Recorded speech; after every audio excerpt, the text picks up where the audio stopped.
A gente faz promessas o tempo todo, não é? Mas e quando essa promessa vira uma dívida que a lei pode cobrar? É sobre isso que a gente vai conversar hoje, o ciclo de vida de uma obrigação legal, desde o momento em que ela nasce até as consequências de quando ela é quebrada.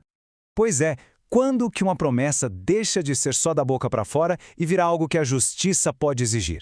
É essa jornada que a gente vai percorrer agora. Uma jornada que pode começar com um simples aperto de mão e, às vezes, terminar na frente de um juiz. Então, vamos começar pelo começo, pelo básico. Na primeira parte da nossa análise, vamos entender por que uma promessa legal é, na prática, uma dívida. E para isso, a gente precisa conhecer os personagens principais dessa história, quem deve e quem pode cobrar.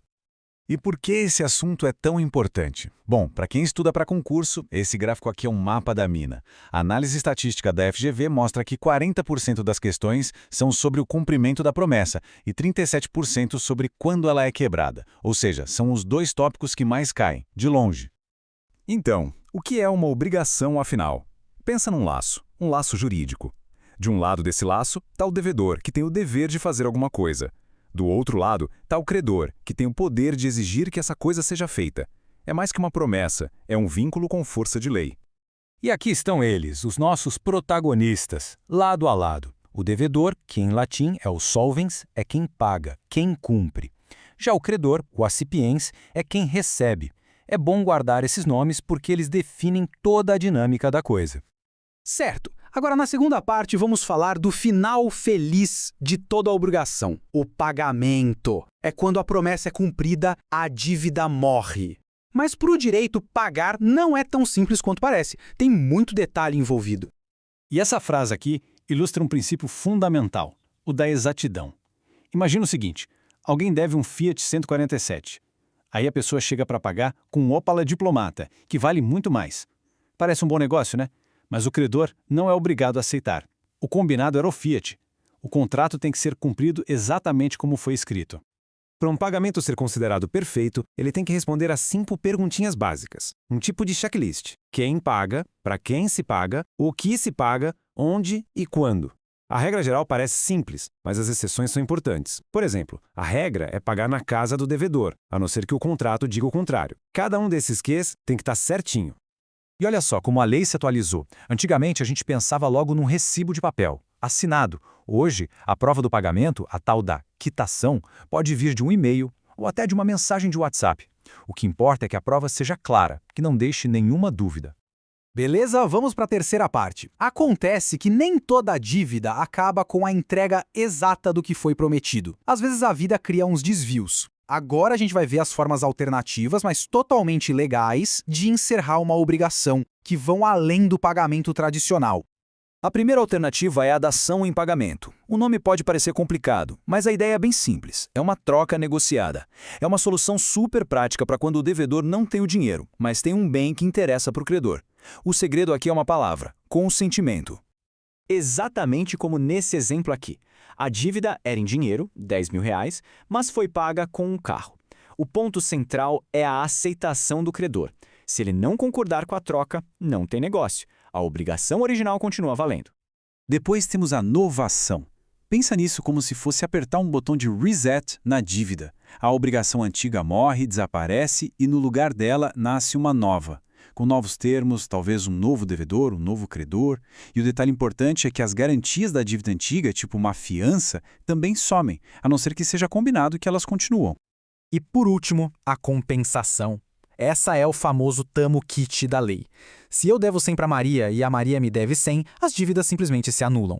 Se ela me devesse só 80, eu pagaria só a diferença de 20. É uma forma super eficiente de resolver as coisas, muito comum no mundo dos negócios. Agora, na nossa quarta parte, o tom da conversa muda um pouco. Até aqui, vimos como as coisas dão certo. Mas, e quando a promessa é quebrada? É agora que a gente entra no território do inadimplemento, que é quando as coisas podem se complicar de verdade. É fundamental entender que existe uma diferença gigante entre um simples atraso e uma falha total. A mora é o atraso. O devedor não cumpriu no prazo, mas ainda pode cumprir e isso ainda interessa para o credor. Já o inadimplemento absoluto é quando já era, não dá mais para cumprir ou simplesmente não serve mais. A analogia do vestido de noiva é perfeita para isso. Atrasar a entrega do vestido algumas horas é ruim, é mora.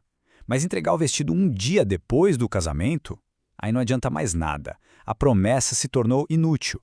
Isso é inadimplemento absoluto. A utilidade para o credor é a chave de tudo.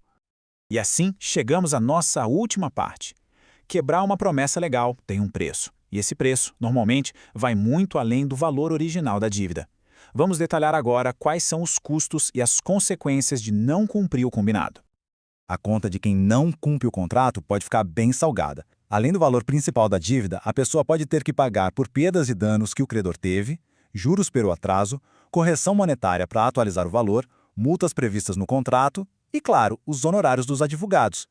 E quando a gente fala em perdas e danos, a lei divide em duas caixinhas. Os danos emergentes são o prejuízo direto, o dinheiro que saiu do bolso mesmo. Já os lucros cessantes são aquilo que a pessoa deixou de ganhar, a oportunidade de lucro que foi perdida por causa da promessa quebrada. E sobre as multas, as tais cláusulas penais, tem um limite para isso, tá? A lei é clara, o valor da multa não pode passar de 100% do valor da obrigação principal. Ou seja, a punição não pode ser maior do que a própria dívida. E aqui a gente tem um resumo da escalada dos acontecimentos. Tudo começa com a quebra da promessa. Aí o credor age, as penalidades são calculadas e, se não rolar um acordo, o caminho mais provável é a justiça, para forçar uma resolução. Para fechar, tem essa decisão do STJ que é bem interessante, porque busca o equilíbrio. Basicamente, o que o STJ diz é que, se num contrato só tem multa prevista para um lado, a justiça pode inverter essa multa e aplicá-la para o outro lado também, em nome da justiça e da boa-fé. E assim a gente fecha essa análise. A jornada de uma promessa legal mostra que o valor dela vai muito além do dinheiro, né? Envolve confiança, responsabilidade, a própria base que faz nossos acordos funcionarem na sociedade. Então, qual é o verdadeiro custo de quebrar uma promessa? Fica aí a reflexão. Até a próxima.